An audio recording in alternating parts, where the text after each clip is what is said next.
Hey there, Will here. This is the Samsung Galaxy Watch Ultra, and I was given the opportunity to review this through the insiders.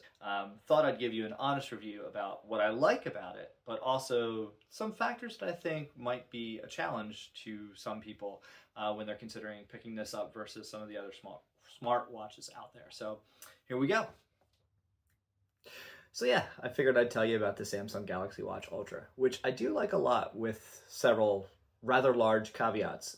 Pun on large because thing is enormous. I love the screen on it. It's a really bold, vibrant, gorgeous screen. Um, and the battery life is fantastic. I think I got about 2 days full use out of it. I don't use the always on display, and I'm not as active as mountain climbing and all those kinds of things. So take that with that proverbial grain of salt. But it's a really nice watch. It's really well designed.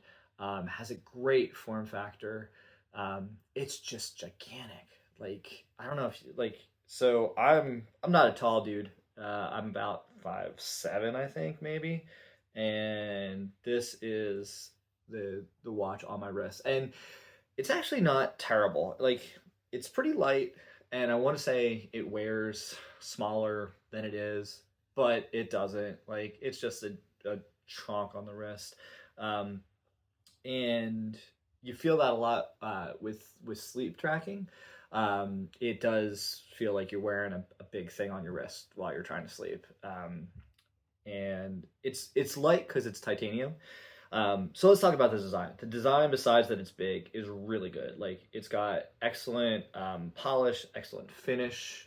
This is the titanium gray version, as I was informed in the comments, mainly because as I was shopping for it, they said titanium orange, titanium gray, and titanium white. And to me, you just drop the titanium in that boy and just call it orange, gray, and white. Like, and titanium's a metal that's not orange in nature. It reminded me of my a good buddy of mine used to say that if you ever want really a lot of comments in your comment section, be wrong on the internet. So yeah, um, it is a large form factor, like I said. It's kind of got this circular bezel and then an added casing around it. I think it would be a lot more manageable if it didn't have that added casing around it, to make it this kind of like square-ish size or shape. And then it obviously charges using like the Samsung Puck. Um, but yeah, like I said, the screen is gorgeous. But you can see it has, I'm just unlocking it. It has a lot of information that you can display on it. Um, and this strap, I'd suggest a different one because this thing on its own is huge. It's got this weird kind of double layer almost that feels like it's double the thickness it needs to be. And that is the display. Like you can see from there, that is a gorgeous display. It's large, it has a lot of room for a lot of different pieces of information. It's a really cool navigational function. It doesn't rotate, but I think that's mainly because since it's built for like a really active lifestyle, really to be outdoors, that the fewer more moving parts, the better. Um, but that said, I loved that way of interacting with the watch. Um, this has kind of like a virtual one almost. You can kind of move your finger around the side there and have it navigate that way.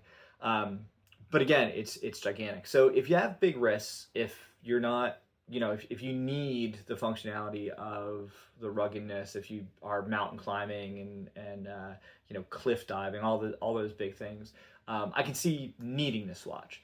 Um, for the price, for the upgrade to the Ultra line from like the 7 Classic, or for example, um, that might be a trade-off that you don't need to make. I don't know. I can't speak to your use factors, but I think if you need the Ultra, you already know that and are going to get it. I'm just going to warn you that it's huge. But otherwise, it's really nice.